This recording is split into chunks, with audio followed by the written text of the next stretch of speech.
세상은 참 불공평해 보입니다.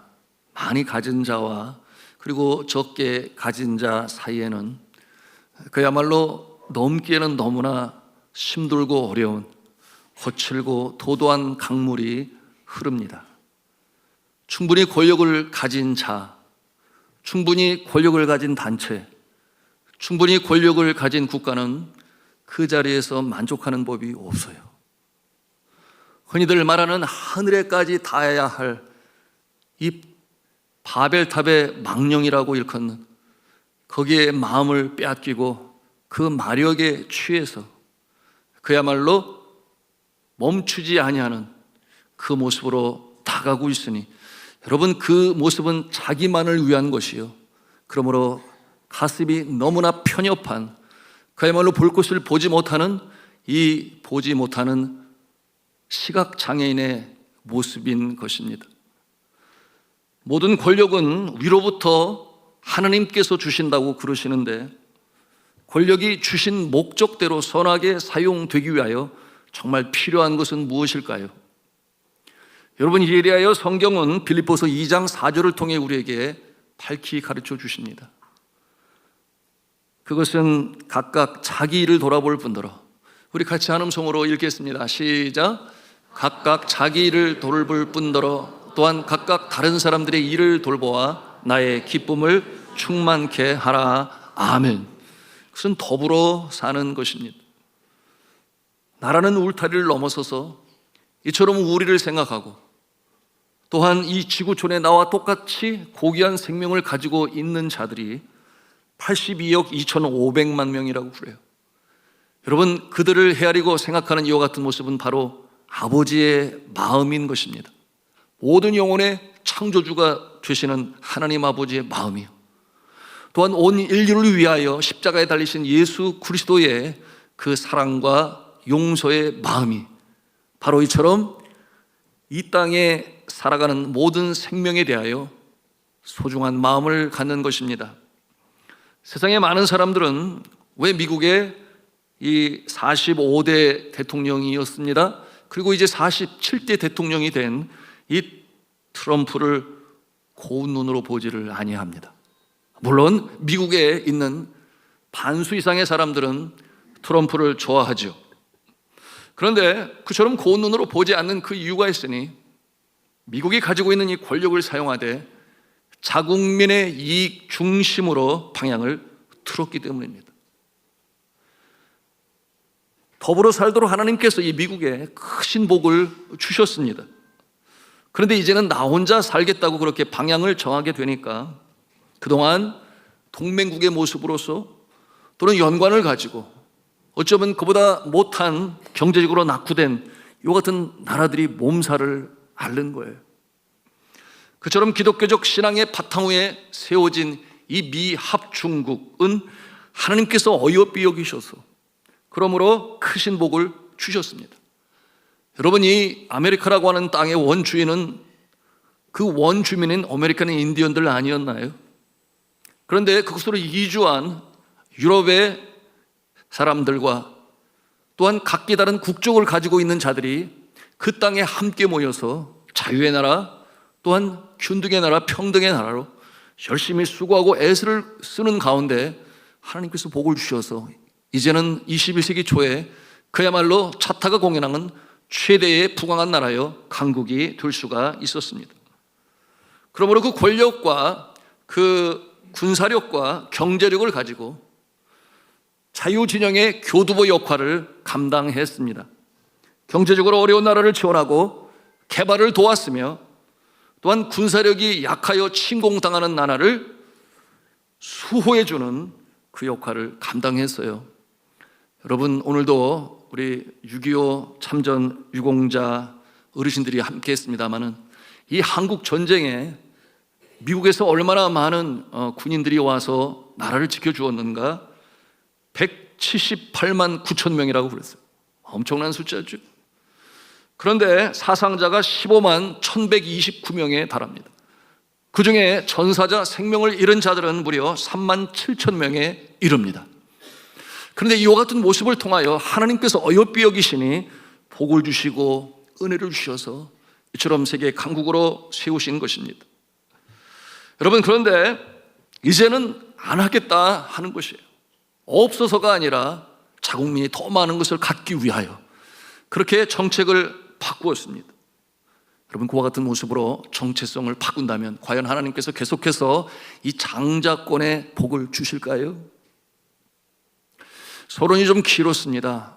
오늘 예수 그리스도께서 우리에게 주시는 이 선한 사마리아인의 비유, 이 말씀을 이해하기 위하여 우리는 이처럼 앞서 말씀드린 이 권력 그리고 자국민 중심, 나만이라고 하는 울타리를 넘어가지 못하는 이 모습에 대하여 경종을 울리시는 예수 그리스도의 가르침을 오늘 말씀을 통해서 우리는 배울 수 있는 것입니다.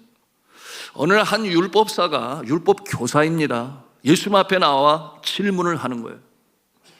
예수님의 이 권세 있는 가르침에 놀라고, 그러나 또 한편으로는 자기가 배우고 생각하고 행하는 것과는 좀 다른 바가 있으니 그것을 확인하고자 하여 예수님에게 질문을 합니다. 25절 말씀인데요, 우리 같이 보도록 하겠습니다. 같이 읽습니다. 시작. 어떤 율법 교사가 일어나 예수를 시험하여 이르되 선생님, 내가 무엇을 하여야 영생을 얻으리이까? 예수를 시험하여 이르되라고 말씀하고 있어요. 그러니 다분히 이 율법 교사의 의도는 부정적인 모습이라고 볼 수 있겠습니다. 그것이 몰라서 묻는 것이 아니지 않겠습니까? 근데 이 사람의 심령을 꿰뚫어 보시는 예수 그리스도께서 그의 의도를 다 알고 계시죠. 그러므로 그래, 너는 그러면 어떻게 생각하느냐? 어떻게 하면 영생을 얻을 수 있다고 생각하느냐? 이렇게 반문합니다. 율법사가 예수님의 질문에 대하여 자신이 배우고 익힌 바, 율법 교사였으니 오죽 잘 알겠습니까? 레위기와 신명기에 있는 그 말씀으로 대답을 합니다. 그 내용이 오늘 누가복음에 이제 27절에 나와 있어요. 우리 같이 읽도록 합니다. 시작. 대답하여 이르되 내 마음을 다하여 목숨을 다하며 힘을 다하며 뜻을 다하여 주 너희 하나님을 사랑하고 또한 네 이웃을 내 자신같이 사랑하라 하였나이다. 아멘. 답을 잘하였으니 예수님께서 뭐라고 말씀을 하십니까? 대답을 잘하였다, 잘 알고 있구나, 그러니 이제는 그 말씀대로 행하라, 이렇게 말씀하십니다. 그때 이 율법 교사가 아주 의기양양해졌죠. 정확한 답으로 말을 하였으며 또한 그 말씀에 근거하여 자신은 이웃에게 사랑을 베푼다, 그렇게 여겼기 때문이었어요. 그런데 이 율법 교사가 생각하고 있는 이웃 사랑의 모습은 그 범주가 자민족을 벗어나지를 못했습니다. 오직 선택받은 민족, 소위 chosen people이라고 하는 유대인들, 그들이 자신의 이웃이요 또한 사랑을 나누고 섬겨야 할 그 대상이라 그렇게 여겼던 것입니다. 그러므로 그 분계선을 넘어서는 것에 대해서는 상상도 하지를 못하는데, 정작 예수 그리스도께서 말씀하시는 이 이웃의 범주는 하나님께서 창조하신 온 세상, 이 민족의 경계선을 넘어서서, 종족의 담을 넘어서서 그 모두를 품고 사랑해야 할 것으로 이렇게 생각하고 계시니 이 둘 사이에는 서로 상충되는 모습이 이제 나타납니다. 자, 율법사는 거기까지 생각을 하지 못하죠. 왜냐하면 본인이 배운 것이 그것이니까, 그리고 그것을 지키는 것이 마땅한 것이라 여겼기 때문에, 그리고 그 말씀에 근거하여 사랑을 나누는 것이 마땅한 것이라 그렇게 여겼기 때문이었습니다. 그러므로 이 유대인 우월주의를 가지고 이 율법 교사는 다시금 예수님에게 물어요. 그 내용이 이제 오늘 29절에 있는 내용인데요, 우리 같이 읽도록 합니다. 시작. 그 사람이 자기를 옳게 보이려고 예수께 여짜오되 그러면 내 이웃이 누구이니까? 그 사람이 자기를 옳게 보이려고 무슨 뜻이에요? 자신이 이웃에게 행하는 그 사랑이 옳다라는 것을 예수님으로부터 인정받고 싶은 거예요. 그러니 자신을 옳게 보이려고 이렇게 답을 하니 예수님이 어떠한 말씀을 하시라 기대했겠습니까? 그래, 내 이웃은 바로 하나님께서 택하신 선민이요, 율법을 지키는 자들, 그들이 너의 이웃이니 그들을 사랑하면 된다, 이렇게 말씀하실 것으로 율법 교사는 생각하여 자기를 옳게 보이려고 그런 기대감을 가지고 답을 했던 것입니다. 그런데 예수님의 답은 그것이 아니었어요. 그것은 곧 그 이웃은 그 울타리를 넘어서서, 자신의 민족의 울타리를 넘어서서 주의 사랑과 주의 영광이 증거되어져야 한다, 이 내용으로 예수님께서는 생각하시고 말씀하시는 것입니다. 그런데 자기를 옳게 보이려고 그렇게 답을 한 그를 바라보시는 예수님의 마음에 안타까움이 일어요. 그러므로 직접적으로 말씀하지 아니하시고 예수 그리스도께서는 하나의 이야기로 말씀을 하시는데, 그 이야기의 내용이 이렇게 시작이 됩니다. 어떤 사람이 예루살렘에서 여리고로 내려가다가 강도를 만나매. 성지순례 해보신 분들은 아십니다만 이 예루살렘에서 여리고는 굉장히 이렇게 내리막길로 내려가야 합니다. 그도 그럴 수밖에 없는 것이 예루살렘은 그 높이가 해발 720m가 넘어요. 반면에 이 여리고라고 하는 것은 그 높이가 해저입니다. 해저 400m까지 내려가요. 바다보다 더 낮다는 말씀이에요. 여러분, 그 모습은 예루살렘에서 여리고까지는 1200m에서 1300m의 그 높고 낮음의 차이가 있습니다. 내려갈 수밖에 없는 거죠. 그런데 그 거리는 또한 짧아서 서울에서 수원 정도 거리에 그 높이의 차이가 있습니다. 우리가 상상해 볼 수 있어요. 그런데 성지순례 해보신 분은 아십니다만 내려가는 길 왼편과 또 오른편 양편으로는 크고 작은 둔덕들이, 언덕들로 형성이 되어 있어요. 그리고 거기에는 뭐 나무가 자라거나 그러지 아니하는 광야입니다. 그럼에도 불구하고 이 강도들이, 도적들이 그 도적질하기에 너무나 참 지형적으로 적합한 곳이에요. 왜냐하면 이 행로의 행인이 갈 때 언덕 뒤에 있으면 안 보여요. 갑자기 출현하여 이처럼 때리고 강탈하고 심지어는 옷까지 벗겨놓고, 왜냐하면 쫓아오지 못하게 옷을 벗겨버린 것이죠. 그리고 그들이 숨으면 언덕 뒤로 넘어가면 도대체 어느 언덕 뒤에 있는 것인지 추적을 할래야 추적을 할 수가 없는 거예요. 왜냐하면 너무나 많은 그런 언덕들이 곁에 있기 때문이죠. 오늘날처럼 드론이라든지 뭐 헬리콥터가 있으면 위에서 아래로 내려보겠습니다만 그 당시에는 그러지 못했었던 것입니다. 여러분, 그러므로 예수 그리스도께서 예루살렘에서 내려가다가 강도를 만난지라, 이와 같은 스토리는 이 율법 교사뿐만 아니라 그 옆에 있는 사람들이 그야말로 실감나게 들을 수 있는 현장의 경험을 통해서 나오는 말씀임을 그들도 느끼게 되었던 것입니다. 예수님이 들려주시는 이야기 중에 등장하는 인물, 여러 인물이 있습니다만 첫 번째 그 모습은 강도와 또한 강도 만난 자의 모습이에요. 여러분, 이 강도는 말할 것도 없이 아주 악한 자들이죠. 자신들의 필요를 위해서 사람을 인격적으로 대하지 아니하고 그 사람을 하나의 방편과 수단으로 여기는데 자신의 유익을 위하여 그렇게 하나의 이 수단으로만 생각하는 모습. 여러분, 이와 같은 모습은 잘못된 것이죠. 악한 모습이죠. 여러분, 성경은 우리에게 무엇을 가르칩니까? 여러분, 이 물질, 돈은 사랑의 대상이 아니에요. 사람이 사랑의 대상이고, 여러분, 이 사람은 수단과 방편의 대상이 아니라 사랑의 대상이요, 오직 이 돈은 수단과 이용의 대상이라. 그러므로 성경은 뭐라고 말씀을 합니까? 물질을 사랑함이 뭐라고 했어요? 일만하게 뿌리라, 그렇게 말씀하고 있어요. 그런데 이들은 사람을 그저 자신의 유익을 위한 방편으로 수단으로만 여기니 이렇게 무지막지하게 때려서 거반 죽게 만들어 놓고 옷까지 다 벗겨버렸으니 그러면 너무나 비참한 처지에 이르게 되었던 것입니다. 여러분, 사람을 인격적으로 대하지 아니하면 그 같은 모습은 이미 착취요, 갈취요, 그야말로 모독 당하는 것입니다. 얼마나 아프고 얼마나 힘들겠어요. 그럼에도 불구하고 오늘날 이 사람을 자신의 유익을 위한 하나의 수단과 방편으로 여겨 인격적으로 대하지 않는 모습이 너무나 많이 있으니 여러분, 그만큼 이 세상은 그렇게 악하고 흉흉합니다. 연예계에서 끊임없이 이 극단적인 선택을 하는 모습들이 나타나서 우리를 깜짝 놀라게 합니다. 여러분, 연예계에서 왜 그렇게 극단적인 선택을 할까요? 그런가 하면 계급 이 구조를 가지고 있는 군에서도 또한 여군이 극단적인 선택을 함으로 우리를 놀래키기도 합니다.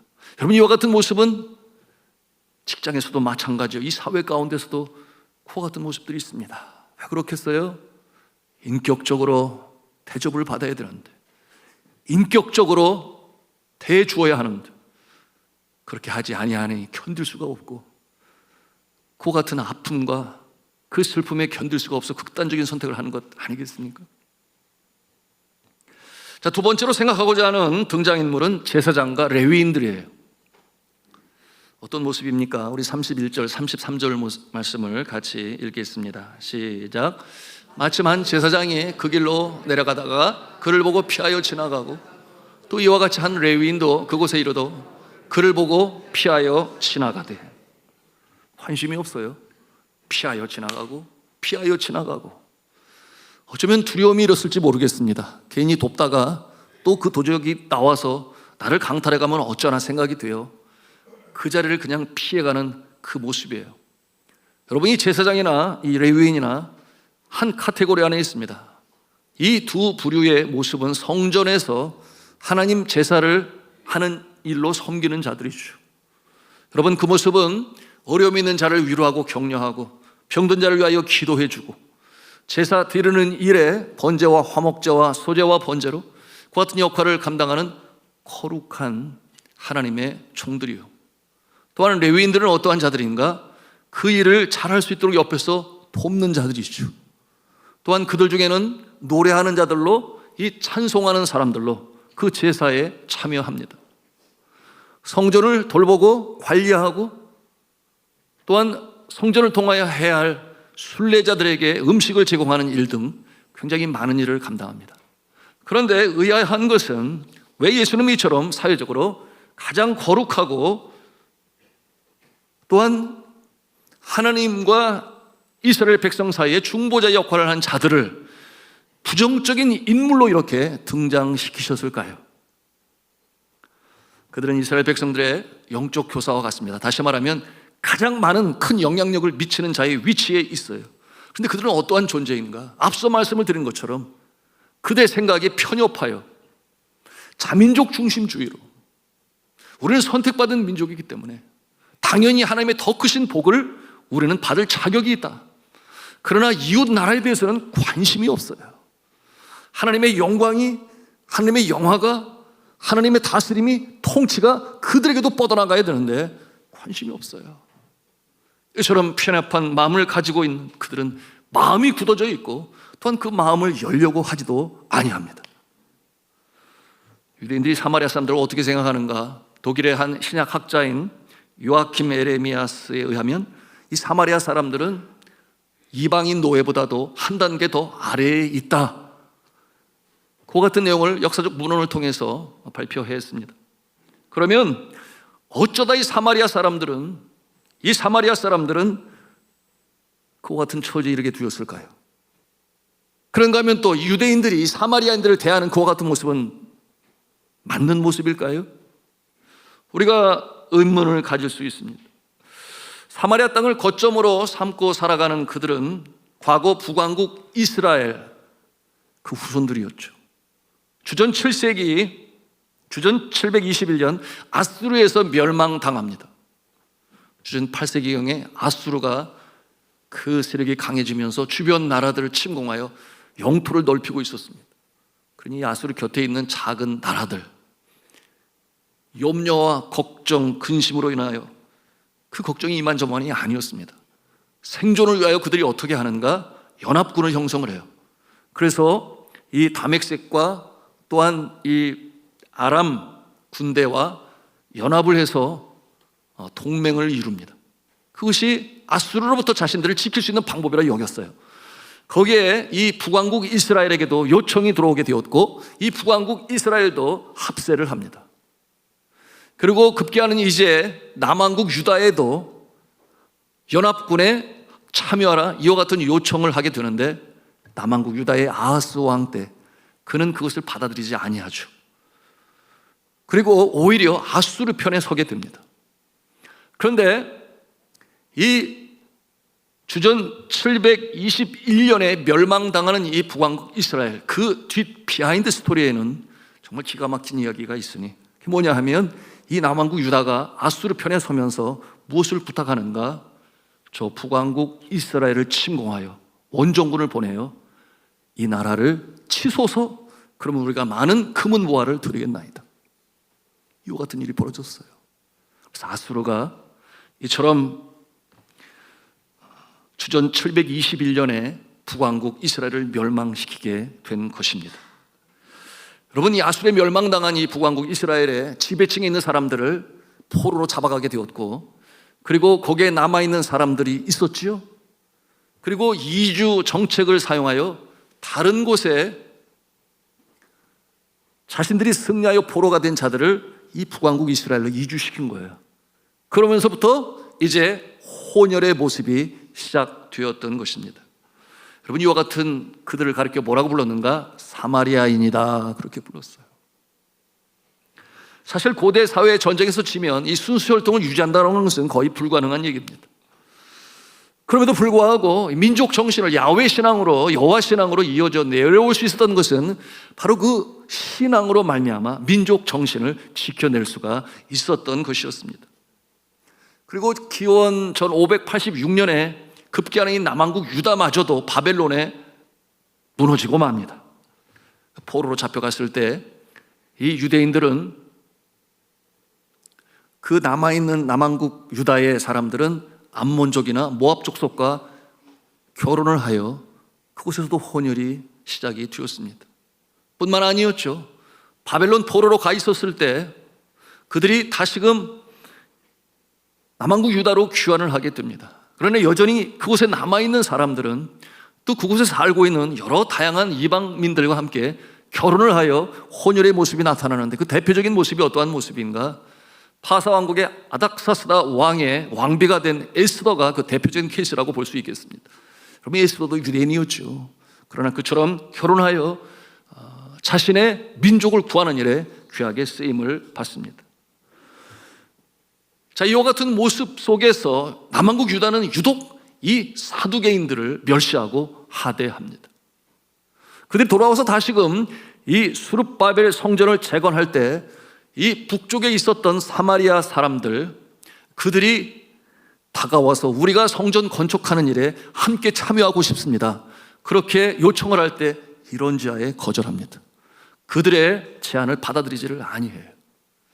그런가 하면 그들이 이 성전에서 예배를 못 드리게 되니까 그리심산에서 자신들의 성전을 세웁니다. 그런데 그 모습을 보면서 남왕국에서는 그것은 잘못된 것이다, 성전은 예루살렘에만 있어야지 다른 곳에 있으면 그것은 우상 숭배의 자리요, 그것은 안 되는 것이다 하여 결국 부숴버립니다. 그런데 정작 이 남왕국에서는 산이란 산마다 산당을 세웠어요. 대표적인 경우가 이 실로와 갈멜산에 있는 것인데, 그곳에서 하나님만 섬긴 것이 아니라 우상을 또한 섬겼습니다. 그러므로 사실 남왕국 유다는 그 사마리아 향하여 그렇게 말할 자격이 없는 거예요.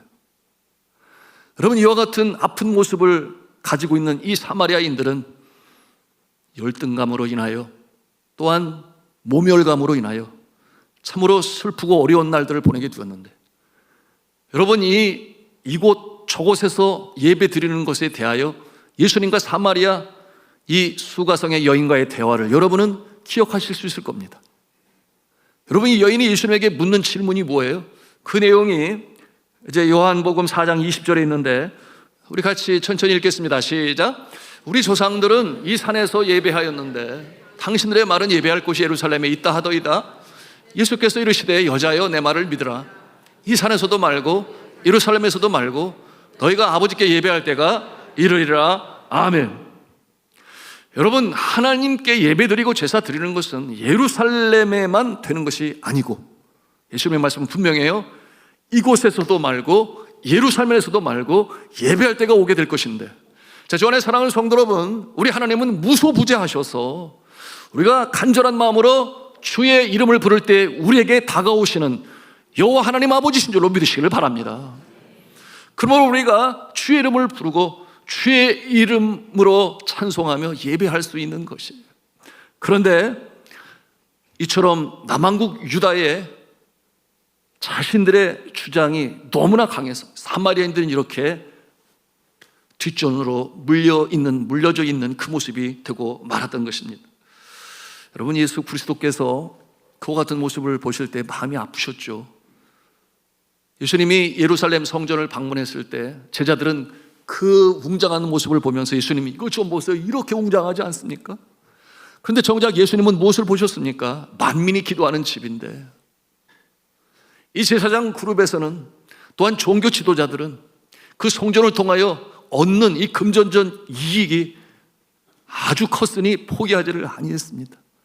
그러므로 짐승 그 재물 시장을 이방인의 뜰로 옮겨놓고 자기들이 금전을 취득했으며, 또한 로마 화폐는 부정한 것이니 성전세로 낼 수가 없다 하여 환전을 통해서만이 성전세를 바치게 했습니다.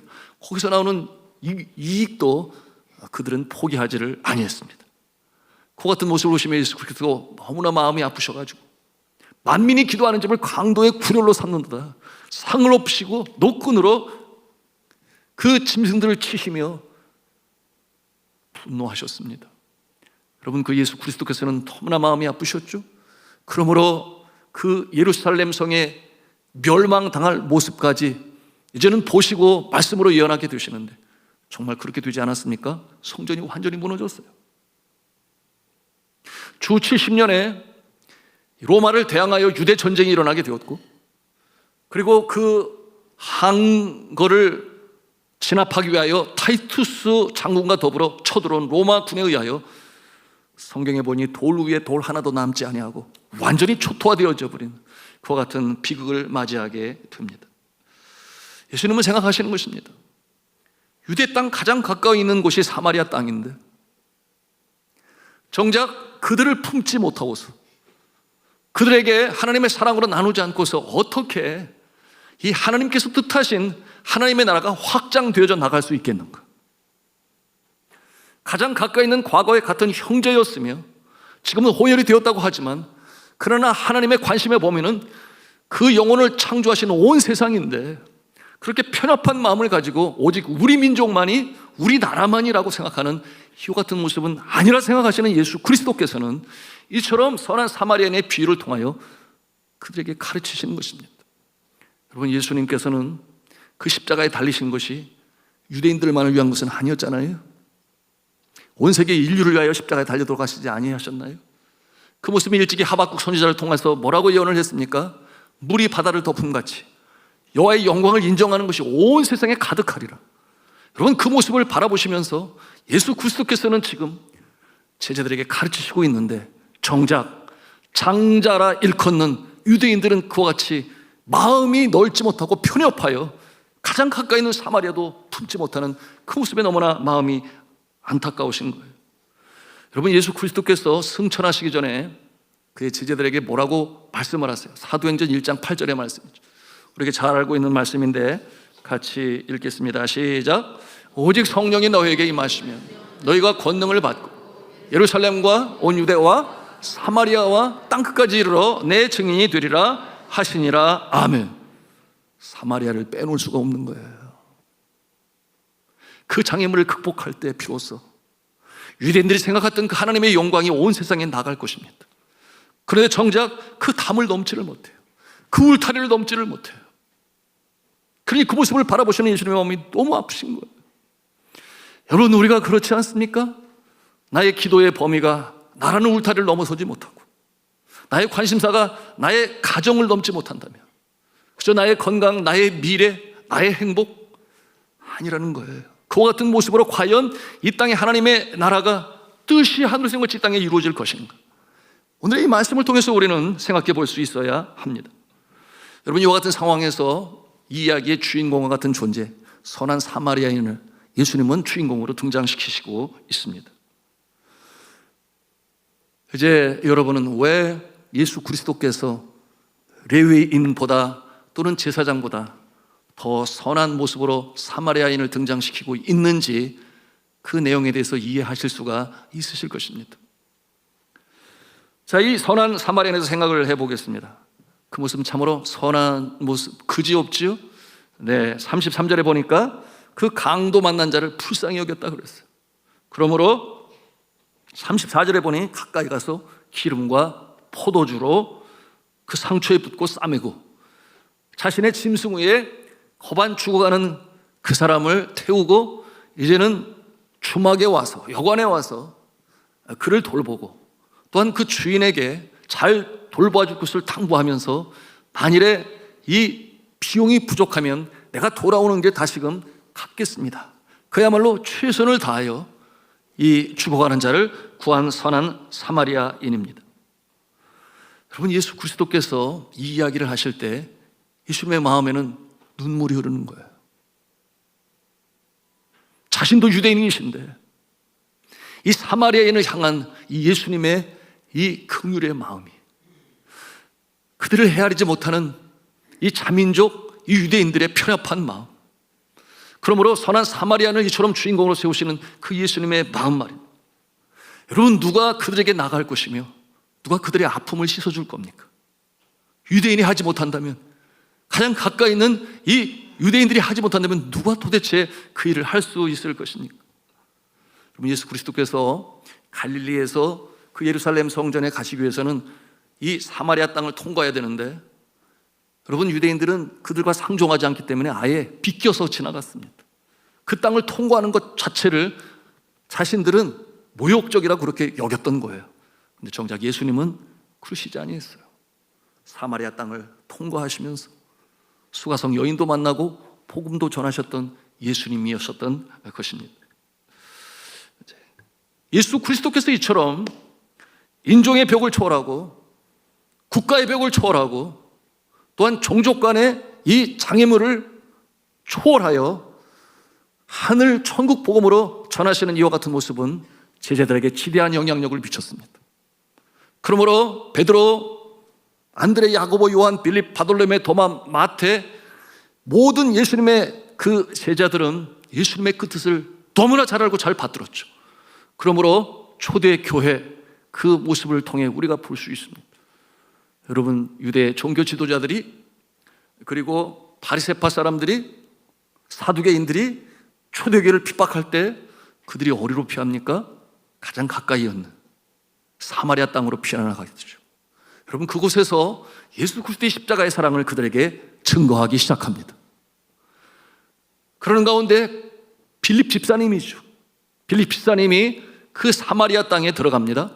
그곳에 가서 역사를 일으키게 되니 귀신이 쫓김을 당하고 또한 중풍병자가 다시금 일어나고 놀라운 기적과 이사를 그곳에서 행하게 됩니다. 이 놀라운 역사가 이 사마리아 땅에 이루어지게 된 것은 바로 이 유대인의 편협한 사고관을 넘어서시는 예수 그리스도의 온 세계 열방을 향하신 그 뜻이 이렇게 이루어지게 된 것이니, 여러분, 그 사마리아 땅이 어떻게 되었겠어요? 사도행전은 그 결과에 대해서 우리에게 말씀하고 계시는데요, 사도행전 8장 8절에 있는 말씀이에요. 우리 같이 읽도록 합니다. 시작. 그 성에 큰 기쁨이 있더라. 아멘. 그 성에 큰 기쁨이 있더라. 예수님이 바라시던 바 아니었겠습니까? 예수님이 그때 그 자리에 계셨다면 얼마나 기뻐하셨을까 우리가 상상해 볼 수 있습니다. 여러분, 그런가 하면 예수 그리스도께서 왜 이 레위인과 또한 이 제사장들보다 더 높이 선한 사마리아 사람을 주인공으로 세우셨을까요? 거기는 또 다른 이유가 있으니, 여러분, 이 땅에 살아가는 동안에 그런 생각 가져보신 적 있으십니까? 나는 안 돼. 나는 태생적으로 그래. 나는 금수저 아니라 은수저 아니라 나는 흙수저를 물고 태어났어. 그러니까 내가 하는 일이 참 되지가 않아. 이처럼 그런가 하면 나의 외모가 너무나 왜소해서, 여러분, 그것도 내 능력으로 되는 건 아니지 않습니까? 태어나고 보니 그와 같은 모습이에요. 그런가 하면 집안이 너무나 가난해서 남들 다 다니는 대학을 졸업하지 못해서 어떠한 정말 이 사회적으로 성공하는 자리에 가지 못했어. 의기소침하여 주눅들어 주저앉는 그와 같은 모습들, 바로 사마리아인의 모습이었던 것입니다. 그런데 예수 그리스도께서 그 상태로 가만히 앉아있으면 안 돼. 그럴 수는 없어. 예수님께서 이제는 그 신분을 높이시고 또한 사마리아 땅을 향하신 이 예수님의 놀라운 계획이 이루어지는 그 모습을 보면서 여러분, 우리의 마음에 믿음으로 간직할 수 있어야 됩니다. 그것은 뭐냐 하면, 주님이 함께 하시면, 주님이 나와 함께 하시면 여러분, 놀라운 일이 일어나는 줄로 믿으시기를 바랍니다. 여러분, 우리의 운명을 넘어서서, 우리의 태생을 넘어서서, 작금의 현 어려운 상황을 넘어서서 여러분, 주님이 함께 하시니 우리 가정에 새로운 질서가 잡히고 다시금 새롭게 시작되어지는 놀라운 역사가 일어날 것이며, 또한 우리 직장에서도 마찬가지, 여러분, 그 어둠 속에 다시금 빛으로 일어설 수 있는 서광이 이 예수 그리스도의 도우심으로 말미암아 우리에게 나타나는 줄로 믿으시기를 바랍니다. 그러므로 우리가 어떤 상황에 있으므로 나의 운명을 탓하고 나의 태생을 탓하고 아니라는 거예요. 예수 그리스도께서는 이 사마리아인의 모습을 통하여 주님이 함께 하시면, 임마누엘로 함께 하시면 좀 놀라운 역사가 일어남을 미리 예시하시고 말씀하시는 것입니다. 여러분, 주님께서는 뭐라고 말씀하셨습니까? 나는 의인을 부르러 온 것이 아니라 죄인을 부르러 왔노라. 나는 의인을 부르러 온 것이 아니라 죄인을 부르러 왔노라. 여러분, 부모의 마음이 다 비슷할 것 같아요. 여러 자녀가 있지만, 잘난 자녀는 잘나서 기쁘고 좋지만, 그러나 항상 마음에 걸리는 자녀는 누구예요? 조금 부족하고, 그 모습을 볼 때 더 마음이 가고 기도하지 않을 수가 없고, 그러면서 또 한편은 무슨 생각을 해요? 잘 사는 형이나 누나가 좀 어떻게 동생을 도와서 다시금 재기하고 일어날 수 있도록 도와주면 얼마나 좋을까, 이렇게 생각하는 것이 부모의 마음일 것입니다. 여러분, 우리 주님도 마찬가지예요. 여러분, 우리가 어려운 처지에 있을 때, 고통당하고 시름당할 때 우리 주님은 우리를 바라보시고, 그리고 다시금 일어나시기를 바라시면서 여러분, 주 앞에 나오는 자에게 주님께서 은혜를 주시고 힘을 주셔서 다시금 일으켜 세우시는 줄로 믿으시기를 바랍니다. 그 결과로 어떤 모습이 될까요? 나와 같이 어려운 처지에 있는 자, 이해할 수 있잖아요. 아파본 자가 아픈 자의 마음을 이해할 수 있습니다. 비로소 진정한 치유이 있고 긍휼이 일어나기 마련이에요. 여러분, 눈물로 빵을 먹어보지 않은 자와 인생을 논하지 마라 그랬습니다. 여러분, 이와 같은 모습을 우리에게 주는 교훈이 있지요. 나의 작금의 어려움이 주님의 은혜로 다시금 일어서게 될 때 우리는 그처럼 어려움 속에 있는 자들에게 격려하고 위로하여 함께 더불어 이 땅에 하나님의 나라를 이루어가는 일에 귀하게 쓰임받는 줄로 믿으시기를 바랍니다. 자, 이제 말씀을 맺겠습니다. 예수님께서 오늘 주신 이 선한 사마리아인의 비유는 단순히 어려운 이웃을 도우라, 거기에 그치는 것이 아니에요. 그것을 뛰어넘어서서 인종 간의 갈등과 민족 간의, 국가 간의 대립과 이 지역색의 이 배타적인 모습을 뛰어넘어야 할 것을 우리에게 가르쳐 주시는 것입니다. 이제 우리는 얼마 안 있으면 대선을 치릅니다. 정말 중요한 때죠. 이 작은 나라에도 지역 간의 담이 있고 진영 논리로 나뉘어져 있으며 당파는 국민들의 마음을 사분오열시키고 있습니다. 그러나 우리는 믿음의 사람으로, 복음으로, 예수 그리스도의 십자가의 사랑으로 이 모든 이 간격을 넘어서고 담을 뛰어넘어서서 정말 하나님의 뜻이 하늘에서 이룬 같이 이 땅에 이루어지는 일에 우리가 애를 쓰고 힘을 쓰므로 이루어 나가야 할 것입니다. 또한 더불어 이 땅에 코리안 드림을 가지고 오는 자들이 많이 있어요. 얼마나 많은지 모릅니다. 그들이 왜 한국에 옵니까? 과거에 우리나라 사람들이 미국에 간 모습과 다를 바가 없지요. 여러분, 그들에게는 살기가 너무나 어려운, 생계가 힘든 그의 아내와 그의 자녀들이 있어요. 그의 부모가 있습니다. 그래, 이곳에 와서 취업할 때 가장 선한 데가 어딘가? 먹여주고 재워주는 그곳으로 가서 그들이 행하는 일이 어떤 일입니까? 우리 청년들이 기피하고 우리 사람들이 하려고 하지 않은 소위 3D 업종에서 그들이 애쓰고 수고하며 거기에서 번 수익을 고스란히 그곳으로 보내면서 그렇게 수고하고 했습니다. 여러분, 이와 같은 자들을 향하여 우리가 자칫 다른 눈으로 바라볼 수 있어요. 아이고 얼마나 가난하면 우리나라에 왔냐. 거기까지는 괜찮아요. 그런데 이곳에 와서 이렇게 애쓰고 고생하는구나. 나라도 친절하게 대어 주어야지. 그들에게 하나님의 사랑을 전해 주어야지. 여러분 그러시기를 바랍니다. 제가 한 번은 여름 휴가로 포항의 호밋곳에 있게 되었는데 저녁이 되니까 이 배들이 이 전등 그 밝은 빛으로 조업을 하는 모습들이 보이기 시작해서 이 밤에 이렇게 조업을 하는구나. 이 갈치잡이라고 그러죠. 갈치잡이. 갈치가 그렇게 많이 잡히나 봐요. 그런데 그 밤에 얼마나 억수로 비가 내리는지 천둥번개가 막 비가 내리는데 그 빛 때문에 불빛이 안 보이더라고요. 그렇게 멀리 있는 것도 아닌데. 그래서 저는 이 배들이 이제 조업을 그만두고 들어가려나 이렇게 보니까 그러지 아니하고 비가 그치고 보니까 여전히 그 초롱초롱하게 그 불빛을 밝히며 밤새도록 새벽을 맞도록 조업하는 모습을 보았습니다.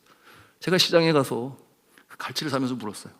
이 갈치배를 타는 사람들이 누굽니까? 그냥 하나같이 다 외국인 너무 자주 누구겠어요? 그렇게 답을 하더라고요. 여러분 이와 같은 모습으로 이 땅에 와서 마치 미국에 함께 모여든 국적이 다른 자들이 함께 미국을 부강한 나라로 세웠던 것처럼 이들은 이 땅에 와서 우리가 행하기 싫어하는 것들을 그렇게 행하면서 이 나라를 함께 세워나가고 있습니다. 오늘의 말씀을 우리가 대하면서 우리의 마음에 그런 생각을 가져야 돼요. 그렇구나. 나의 편협한 마음을 넘어서서 그것은 지방색을 뛰어넘고 또한 내 나라 내 민족 감사하지만 그러나 그것을 뛰어넘어서서 뜻이 하늘에서 같이 이 땅에서 이루어지는 일에 귀하게 쓰임받으시는 선한 사마리아인들 바로 저와 여러분이 되시기를 주님의 이름으로 축원합니다.